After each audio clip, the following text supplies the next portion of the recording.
Bonjour à tous.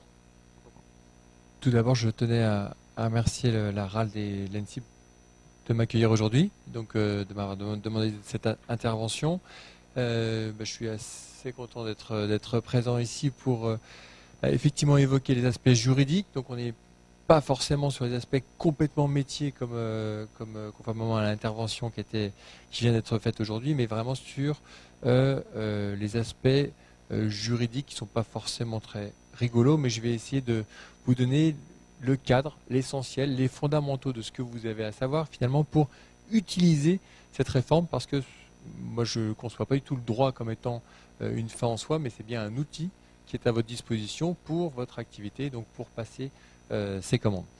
Très très simplement, j'allais enfin, je proposais d'intervenir avec un plan simple, de regarder rapidement quelle est la réforme des marchés publics, parce que vous devez savoir qu'il y a une réforme des marchés publics extrêmement importante qui est intervenue cette année et donc qui est en vigueur depuis le 1er avril 2016.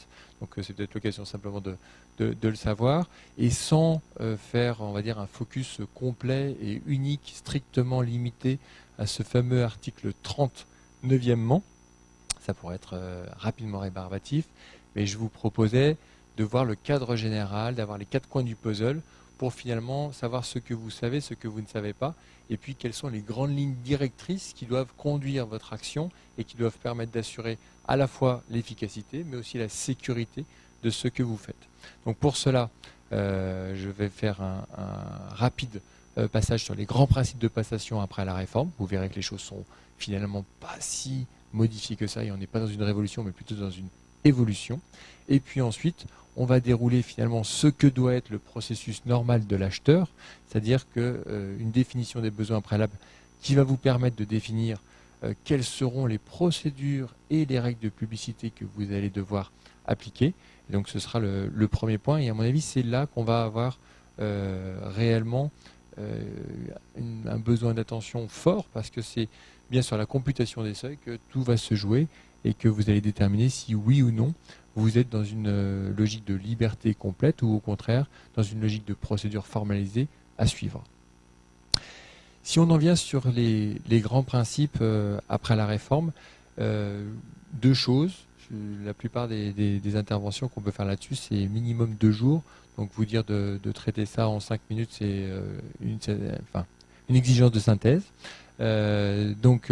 Retenez simplement que, les choses, pourquoi la réforme? Les choses viennent d'en haut, c'est-à-dire que nous sommes dans le cadre d'une transposition de directive communautaire qui est nouvelle, donc deux directives de 2014. Donc nous sommes tenus en droit interne de nous conformer à ces directives communautaires, et c'est pour ça qu'on change, rien de plus. Et en même temps que nous avons transposé ces directives, il y a une volonté complètement louable du gouvernement de simplifier, d'harmoniser le droit de la commande publique, qui est extrêmement complexe, mais je ne reviens pas plus en détail là-dessus.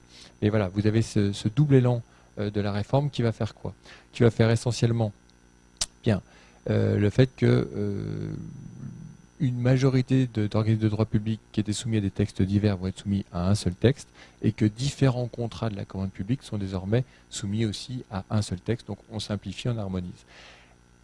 En ce qui concerne les marchés publics passés par l'État, ces établissements publics, les collectivités ou ces établissements publics qui, à mon avis, vous concernent essentiellement, pas de modification fondamentale. Donc vous êtes dans une logique d'évolution, mais pas dans une logique de révolution. Donc il n'y a pas de changement majeur.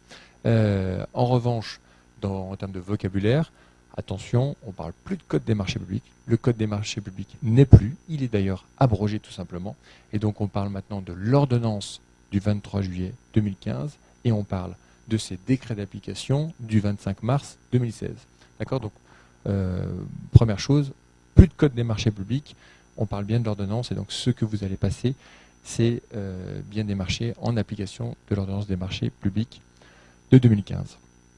Si finalement on revient à l'essentiel, l'essentiel n'a pas changé. L'essentiel n'a pas changé, et tout ce que vous faites en tant qu'acheteur public, puisque vous maniez des données publiques, alors je parle pour les acheteurs publics, pas pour les opérateurs qui sont là, qui sont eux en face finalement de la commande publique, doit s'inscrire dans le respect de 3 principes fondamentaux. Et ces 3 principes fondamentaux, ils sont les mêmes depuis 1993, donc ça ne bouge pas, on a une vraie stabilité, et heureusement, et finalement assez simple. Avec ces 3 principes, vous pouvez répondre à toutes les questions que vous vous posez.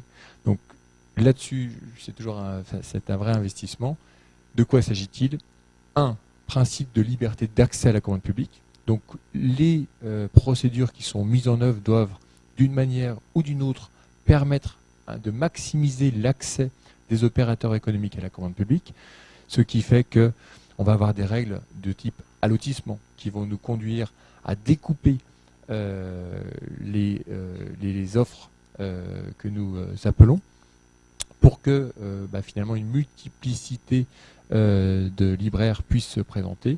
Nous allons avoir des principes qui vont faire que les critères ne pourront pas être discriminatoires. Pourquoi? Pour permettre, encore une fois, de ne pas fermer la porte à tel ou tel opérateur économique.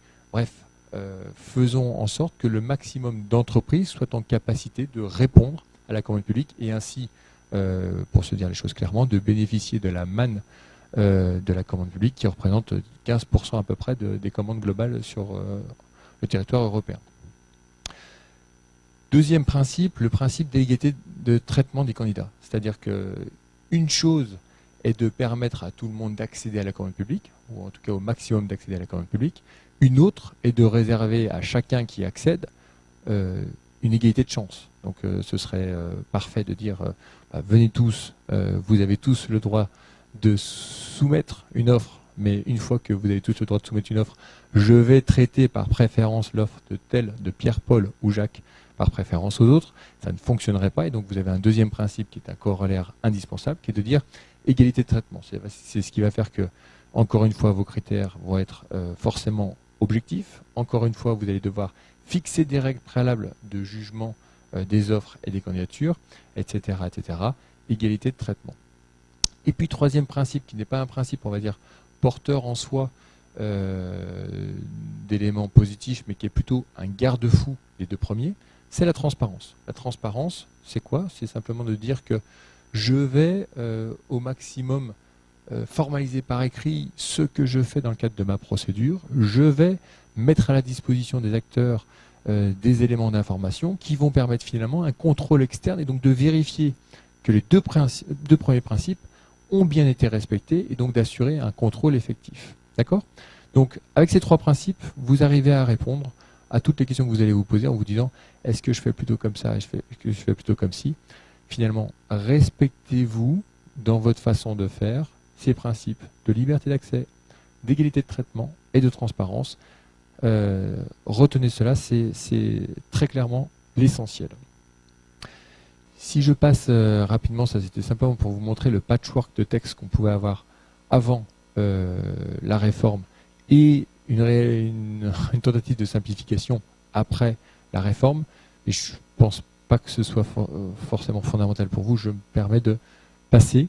Vous avez ici encore une fois un schéma qui est peut-être assez compliqué, mais qui vous montre que à compter du 1er avril, la réforme est en jeu. Et donc pour ceux qui sont habitués aux règles antérieures, sachez que tous les marchés qui ont fait l'objet d'une publicité avant le 1er avril sont soumis à l'ancien régime et que tous les marchés qui sont passés en application d'une publicité postérieure au 1er avril sont soumis au nouveau régime. Je ne sais pas si vous avez déjà passé des marchés cette année, depuis le 1er avril. Pas forcément. Non? D'accord. Donc les prochains seront soumis au nouveau régime.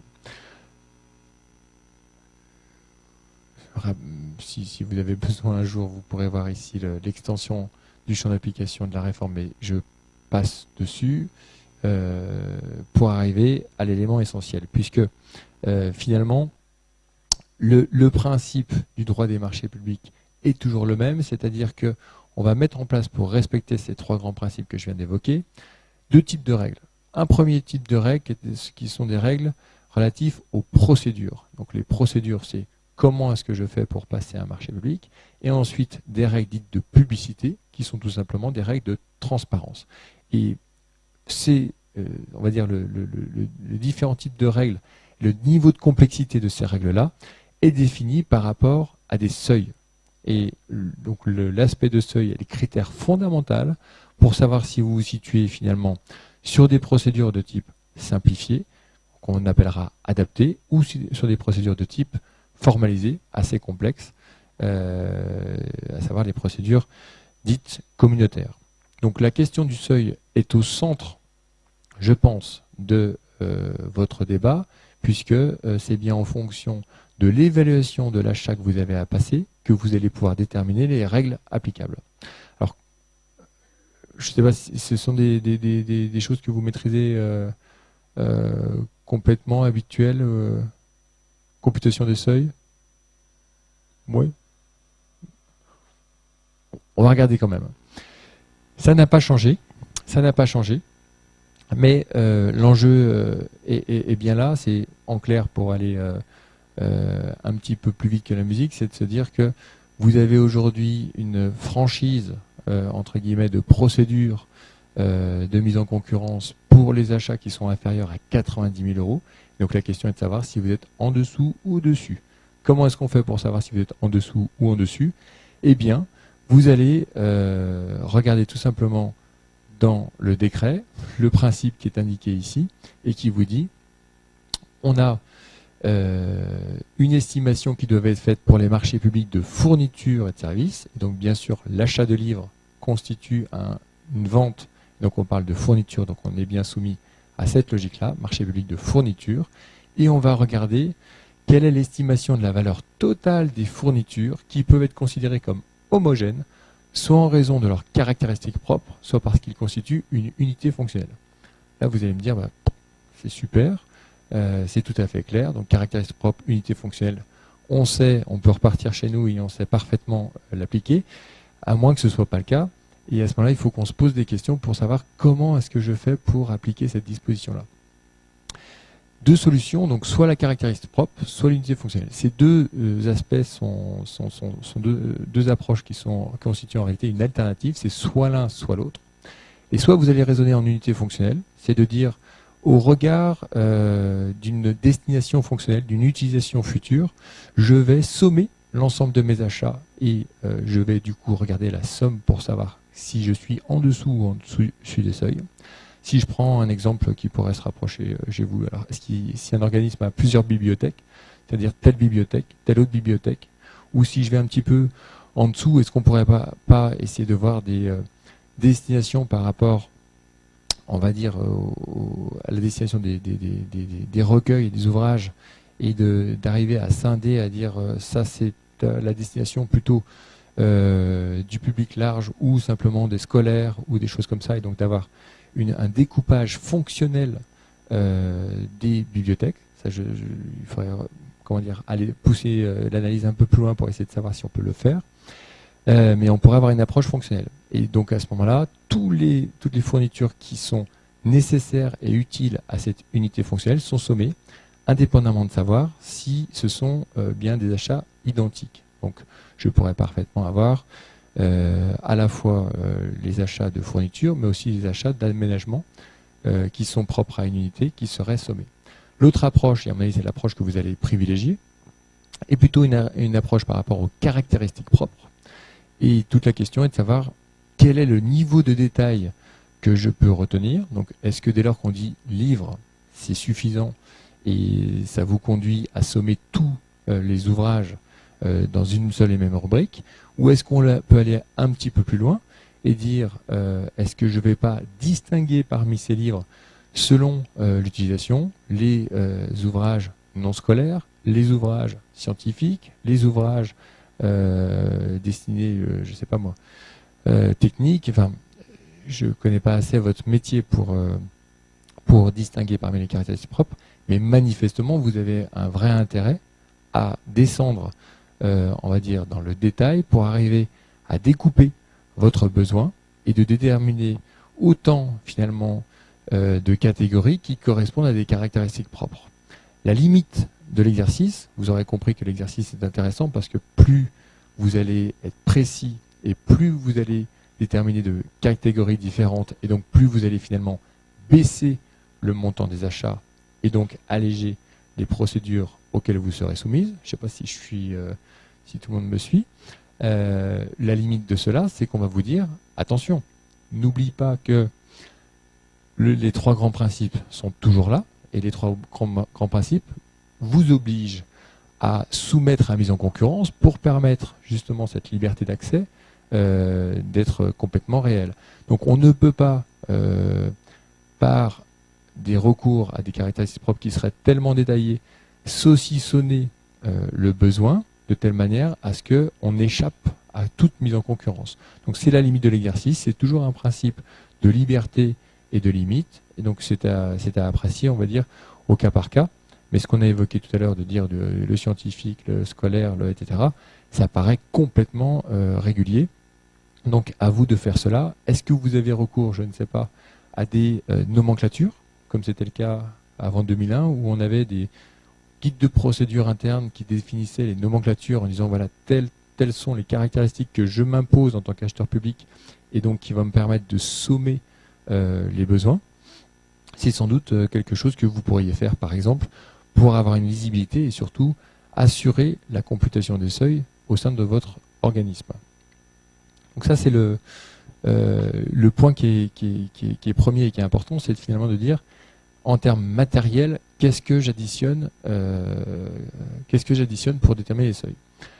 Deuxième point qui est extrêmement important, c'est au-delà de savoir si c'est tel ouvrage avec tel ouvrage que j'additionne, c'est de savoir finalement sur quelle durée. Est-ce que c'est uniquement l'achat d'aujourd'hui que je prends en compte ou est-ce que c'est autre chose? Eh bien, c'est autre chose. Et puisque vous avez toujours ces grands principes à retenir, c'est-à-dire à respecter, à savoir liberté d'accès, égalité de traitement, etc., tout va être fait pour que finalement les seuils soient retenus, soient le plus élevé possible, pour à chaque fois vous contraindre au plus de procédures possibles. Pourquoi? Pour permettre aux opérateurs économiques d'accéder à la commande publique. Si bien que on va voir que lorsqu'on a un marché qui est sur une durée supérieure à 1 an, par exemple, on pourrait imaginer un accord cadre, on va prendre toute la durée de l'accord cadre. Si on a plusieurs lots, on va prendre tout lot confondu. Si on a des reconductions qui sont prévues, on va prendre toute reconduction confondue. Bref, à chaque fois que vous le pouvez, vous prenez toujours la solution qui a tendance à maximiser le montant et donc à augmenter les seuils. Ça, ce sont des règles de computation des seuils qui sont complètement vues et revues et traitées par la jurisprudence, il n'y a pas de problème.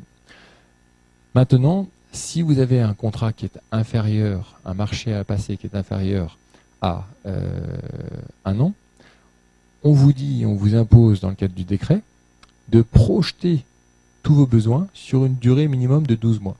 Soit vous les projetez finalement sur, le terme projeté est plutôt valable pour l'avenir, soit vous en faites un récapitulatif par rapport au passé, c'est-à-dire que vous vérifiez ce que vous avez commandé sur les 12 mois précédents, et ça vous permettra de déterminer un seuil.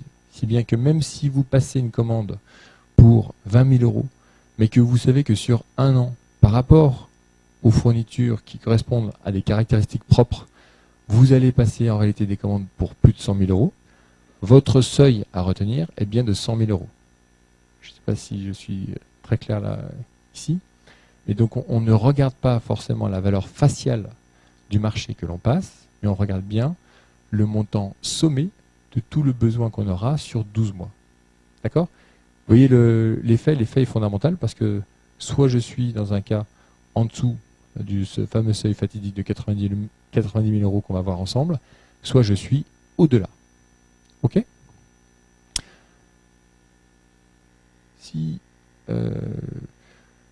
Bon, alors je passe rapidement, c'est pas la peine de se faire peur avec le droit pénal, mais vous savez que le droit de la commande publique fait l'objet de contrôles divers et variés. 3 types de contrôles. Un premier contrôle qui va être par les candidats évincés. Donc, je n'ai pas été attributaire du marché, je conteste la régularité de la procédure qui a été passée et on peut être amené finalement à avoir une procédure qui est annulée tout simplement, voire un marché qui est cassé. Autre point de contrôle, le juge financier, donc Chambre régionale des comptes, qui va pouvoir apprécier la façon dont les deniers publics sont utilisés et remettre en cause aussi la régularité des opérations que vous aurez faites. Et puis enfin, le juge pénal qui peut toujours intervenir avec des appréciations sur notamment le favoritisme. Donc, est-ce que vous avez respecté les règles de la commande publique et sinon, le principe du délit pénal de favoritisme, qui est toujours comme une épée de Damoclès au-dessus de l'acheteur public.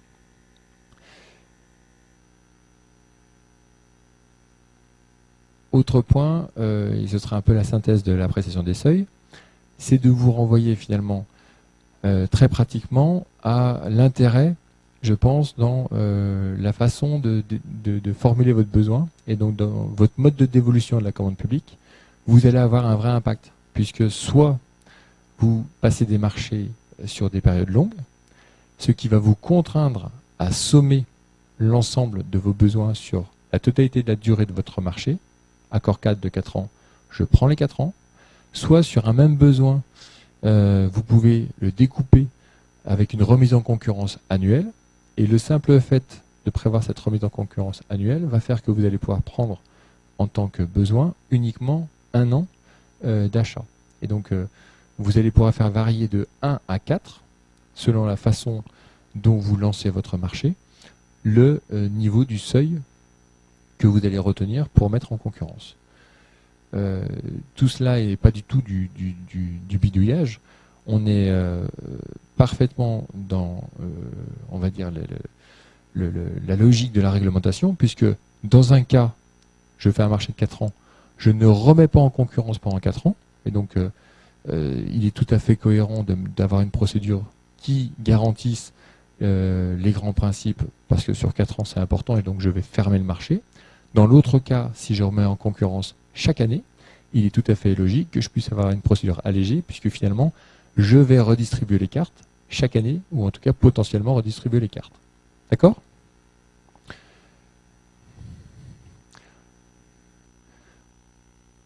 Deuxième point, une fois qu'on a vu cette question d'allotissement fondamental, c'est finalement quel type de marché est-ce que je lance, et donc c'est directement lié à ce que je viens d'évoquer. C'est quel est le découpage technique que je vais retenir pour lancer mon marché, avec les influences que ça aura. Le principe de l'allotissement, je pense que vous le connaissez. C'est un principe qui, encore une fois, pour permettre la liberté d'accès à la commande publique, vous impose d'identifier dans vos besoins le maximum, on va dire, d'unités élémentaires pour vous assurer qu'on découpe à chaque fois en autant de lots, permettant ainsi à autant d'opérateurs de se positionner. C'est une chose d'avoir un besoin de fourniture de livres à hauteur de 100 000 euros. C'est autre chose, et de lancer un seul marché global. C'est autre chose d'identifier parmi ces 100 000 euros de besoins 3 lots ou 4 lots de 25 000 euros qui vont permettre d'attribuer à 4 opérateurs différents. Vous voyez que selon que j'allotis ou que je n'allotis pas, soit je ferme le marché parce que je vais avoir un seul opérateur, soit j'ouvre le marché parce que je pourrais avoir 4 opérateurs. Bien entendu, on raisonne toujours par rapport au grand principe, on vous incite toujours à allotir au maximum pour pouvoir permettre la plus grande diversité d'offres et surtout de répartir finalement votre commande entre plusieurs opérateurs. Donc principe d'allotissement qui est un principe qui est reconduit. Donc ceux qui connaissaient le principe d'allotissement sous l'égide du Code 2006 peuvent poursuivre le raisonnement car les principes sont les mêmes. Petite nuance, c'est qu'aujourd'hui, lorsque vous n'allotissez pas, vous devez dès la mise en concurrence, indiquer les motifs pour lesquels vous ne le faites pas. C'est la seule distinction. Donc, j'allotis par principe. Si je n'allotis pas, les motifs d'allotissement sont indiqués dans le dossier de mise en concurrence. Je passe là-dessus, sur les offres variables. Ça, c'est peut-être un petit peu compliqué. Allotissement. Marché accord cadre. Juste pour revenir sur ce point-là, vous savez que au terme du Code des marchés publics, comme au terme de l'ordonnance sur les marchés publics, donc nouveau texte, vous pouvez passer des contrats différents par rapport à leur objet. Soit vous allez avoir un besoin ponctuel immédiatement défini clairement dès l'origine et vous allez passer un marché. J'achète immédiatement un lot Soit vous avez un besoin qui est défini dans son principe, mais pas forcément dans son quantum ou dans son objet. Et à ce moment-là, vous allez pouvoir passer ce qu'on appelle un accord cadre. L'accord cadre va vous permettre de présélectionner des opérateurs économiques sur une certaine durée. Et ensuite, au fur et à mesure de l'intervention du besoin, vous allez remettre en concurrence ou passer ce qu'on appelle des bons de commande pour satisfaire votre besoin. Ouais, ça, ce sont des notions qui sont habituelles. Soit marché, besoin unique ponctuel, soit accord cadre, c'est-à-dire un cadre finalement, une sorte de partenariat avec un ou plusieurs opérateurs économiques qui vont vous permettre de tirer sur le besoin par des marchés subséquents ou par des bons de commande au fur et à mesure que vos besoins vont apparaître. Oui. Donc ça c'est marché, la distinction entre le marché public pur et l'accord cadre. Donc je passe, vous aurez un peu de lecture là-dessus. Pour arriver ensuite dans la préparation du marché à la question des critères de sélection. Critères de sélection, comme il était rappelé en introduction, vos marchés sont un peu particuliers dans la mesure où le prix, qui est habituellement le critère phare, le critère clé d'achat, et on a même du mal à s'en séparer et à arriver à faire peser d'autres critères, est ici un critère qui n'a pas le même poids, puisque compte tenu de la réglementation du prix du livre, bien sûr le prix ne permet pas de discriminer les offres avec efficacité, et donc à vous de déterminer des critères autres. Ces critères autres, on vous dit quoi dans le décret? On vous dit pas grand-chose, si ce n'est que des grands principes, à savoir que vos critères doivent être objectifs. On ne va pas dire c'est forcément une entreprise lyonnaise qui doit avoir le marché, ça ne marche pas. Donc il faut ouvrir le marché, principe des libertés d'accès. On veut des critères qui soient précis, donc pas de critères finalement qui par un caractère générique, général, laisserait tellement de marge d'appréciation à l'ouverture des offres qu'il n'y aurait pas assez de transparence. Donc on vous demande d'être précis pour permettre du coup de vérifier que l'appréciation du critère est claire et nette.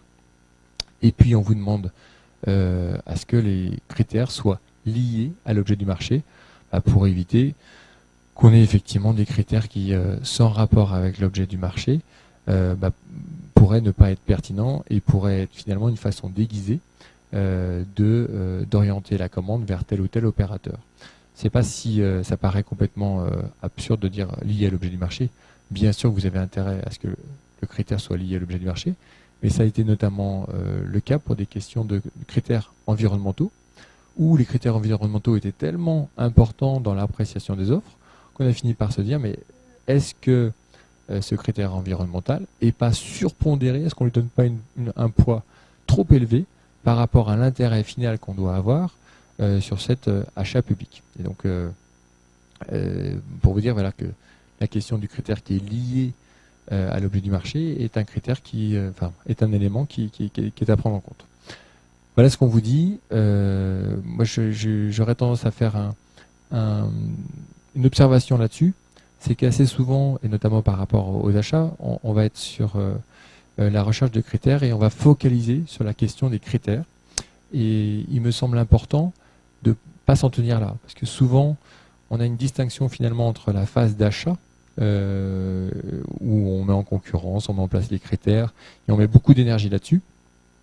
Et on ne met pas toujours autant d'énergie sur le fait de transformer finalement ce que seront des promesses, parce qu'une offre, ça reste une promesse, en disant moi je suis le meilleur, je suis le plus beau, et tu peux me mettre une note technique tout à fait élevée, et de transformer ces promesses en engagement contractuel. Donc je vous invite à avoir une attention particulière sur finalement les modalités selon lesquelles vous allez contractualiser les éléments pertinents d'une offre et qui vous auront conduit à la retenir. Ça paraît aussi évident, mais ce n'est pas le cas dans presque 50% des marchés. Moi, j'ai l'occasion de voir, où notamment on a des mémoires techniques, et le mémoire technique n'est pas toujours contractualisé. Ce qui fait que tous les engagements de performance, de rapidité d'exécution, de délai de traitement, de temps de réapprovisionnement, etc., sont bien dans le mémoire technique. Mais ce mémoire technique, finalement, devient lettre morte, puisqu'il est oublié dans la phase de contractualisation, donc il n'est pas repris, et donc l'opérateur n'est pas engagé sur ce qu'il a promis dans le cadre de son offre. Ça, c'est, je pense, important, au-delà du critère, de bien distinguer finalement ce que sont les critères de mise en concurrence de ce que sont les conditions d'exécution du marché. Et vous aurez compris que si on a une cohérence entre les deux, on arrive un petit peu à l'efficacité. D'accord ? Autre point, donc le critère unique, c'est précisément difficile à mettre en œuvre.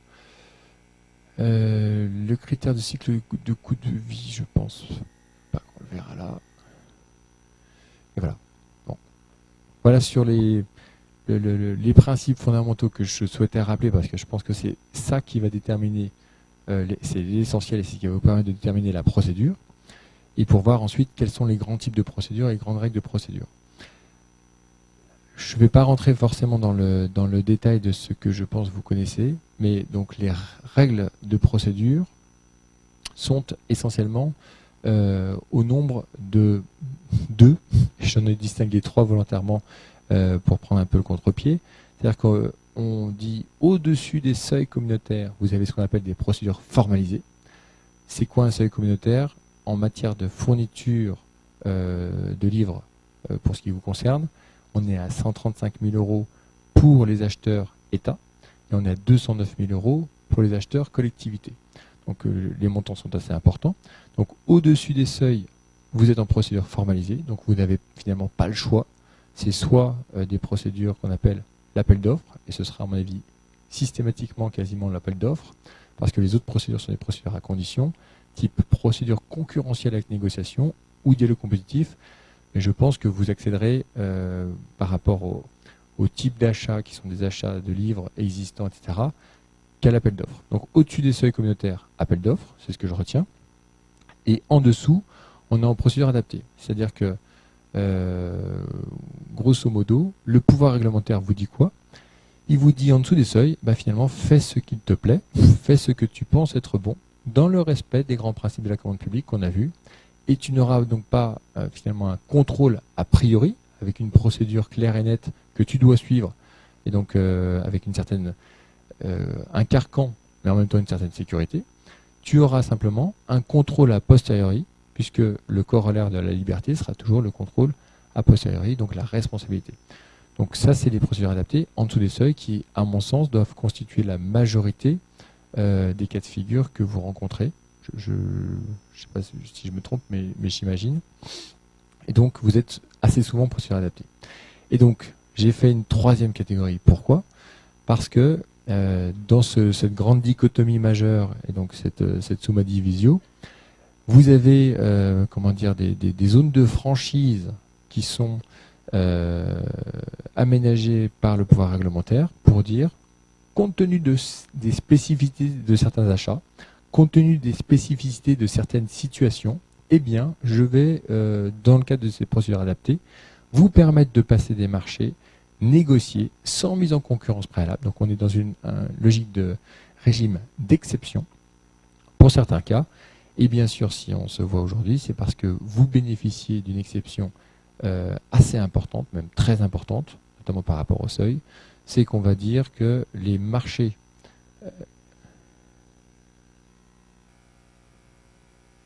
il faudrait que je réponde. On va vous dire que les marchés de fourniture de livres non scolaires, passés par les acheteurs mentionnés au 1 et au 2, c'est vous, d'accord? Donc c'est État, collectivité, pour leurs besoins propres ou pour l'enrichissement des collections des bibliothèques accueillant du public, et répondant à un besoin dont la valeur est inférieure à 90 000 € hors taxe. Ces marchés-là sont passés en procédure négociée, sans pub, ni procédure préalable.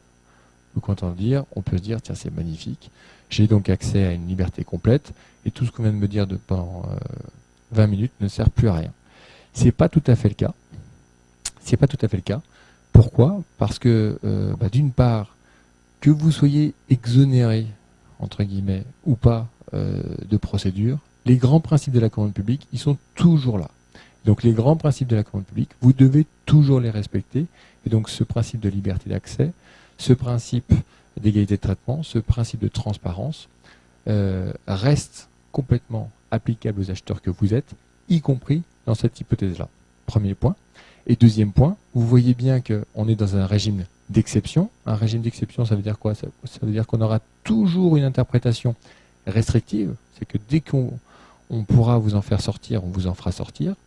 Et donc la condition de recours à ce régime d'exception va être essentiellement liée à la computation des seuils. Donc, de votre capacité à bien computer vos seuils, ce qui va être directement lié aussi de votre capacité à organiser correctement votre commande publique. Est-ce que je fais un marché sur 4 ans ou est-ce que je fais un marché sur 1 an, va faire que vous allez être au-delà ou en deçà de seuil de 90 000 euros, et donc va faire que vous allez être dans une souplesse de procédure ou pas. D'accord?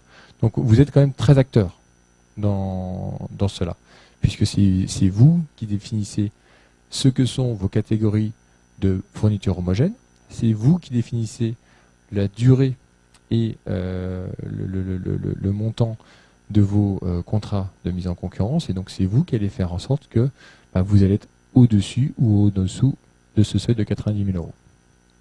Ok? Que nous dit d'ailleurs le texte? Il nous dit quelque chose d'intéressant, puisqu'il nous dit les acheteurs se conforment aux obligations mentionnées au 8e. Alors ça, on va le voir, mais c'est grosso modo respecter les grands principes de la commande publique, et tiennent compte de l'impératif de maintien sur le territoire d'un réseau dense de détaillants qui garantit la diversité de la création éditoriale et l'accès au plus grand nombre à cette création. Donc on voit bien qu'on vous dit, attention, je vous donne une liberté, mais faites-en bon usage. D'accord? Qu'est-ce que ça veut dire en pratique? Ça veut dire en pratique que ces grands principes de la commande publique doivent être vérifiés. Ça veut dire en pratique que, à mon sens, acheter en dessous de 90 000 euros uniquement de gré à gré sans consulter plusieurs opérateurs me semble pas forcément, même si c'est textuellement juste, la pratique répétée n'est pas bonne. Et puis, j'allais dire, au-delà des textes, je pense qu'il faut prendre un peu de recul. C'est que vous n'êtes pas que, soumis à un droit des marchés publics uniquement régulier. Vous êtes acheteur, donc la question est quand même d'acheter efficacement. Et donc il y a un aspect fonctionnel à l'achat public qui est fondamental à prendre en compte. Et la mise en concurrence, le premier objectif de la mise en concurrence reste, au-delà de la régularité, reste l'efficacité. C'est-à-dire que ça vous permet aussi de savoir quel est le prix du marché, ça vous permet de stimuler finalement les offres et d'avoir de la qualité de réponse. Donc je pense qu'on est à un point où cette liberté, elle est complètement salvatrice parce que ça va vous permettre d'éviter de faire de la procédure pour de la procédure. En revanche, ça ne veut pas dire que vous devez acheter au-delà de l'application de principes de bon sens, c'est-à-dire est-ce que je ne mets pas en concurrence, est-ce que je ne me renseigne pas sur ce que peut être une offre concurrente, et est-ce que je ne mets pas une logique d'efficacité de la commande publique là-dedans? Au contraire, si, ça veut simplement dire que vous avez les coups des franches pour déterminer, dans le respect des principes de la commande publique, quelles sont les procédures qui vont vous permettre d'être efficace et d'acheter correctement.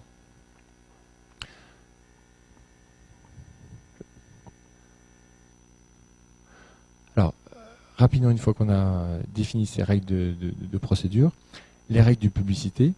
Les règles de publicité, donc à partir du moment où vous êtes en dessous de 90 000 euros, vous êtes dans cette liberté qu'on vient de voir, c'est-à-dire vous n'avez pas d'impératif.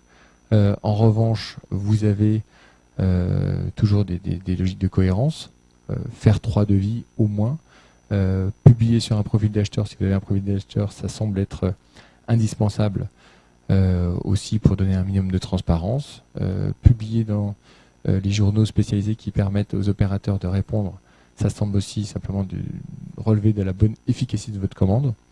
Ça, c'est pour ce qui est en dessous de 90 000 euros. Et au-dessus de 90 000 euros, et vous avez des règles un peu plus complexes que je vous ai remis ici, mais avec des principes finalement de publicité normés, obligatoires, sur des supports particuliers. Donc les règles de publicité finalement vont définir à la fois le contenu de la publicité, mais également le support de la publicité. Je vous renvoie à des conseils plus approfondis, ou une étude plus approfondie, ou à votre pratique tout simplement, pour savoir ce qu'on met. Mais donc BOMP, c'est le bulletin officiel des annonces des marchés publics. Un JAL, c'est un journal d'annonces légales.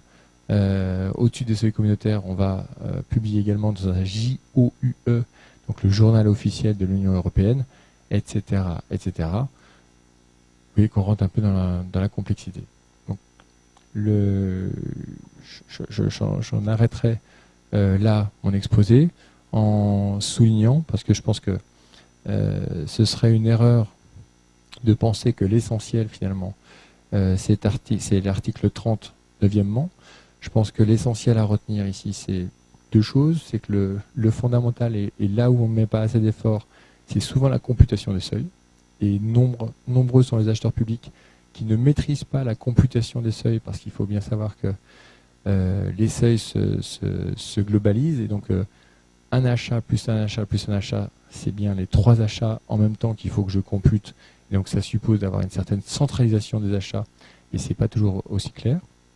Que ces seuils-là sont des seuils que vous allez pouvoir maîtriser encore une fois par la façon, donc le mode de dévolution des marchés que vous allez retenir, et donc vous êtes acteur là-dedans, et que c'est bien cela qui va déterminer si oui ou non vous êtes soumis à ce régime d'exception de l'article 90, en dessous duquel vous avez une certaine liberté, mais pas absolue, puisqu'elle doit se faire dans le respect des grands principes de la commande publique.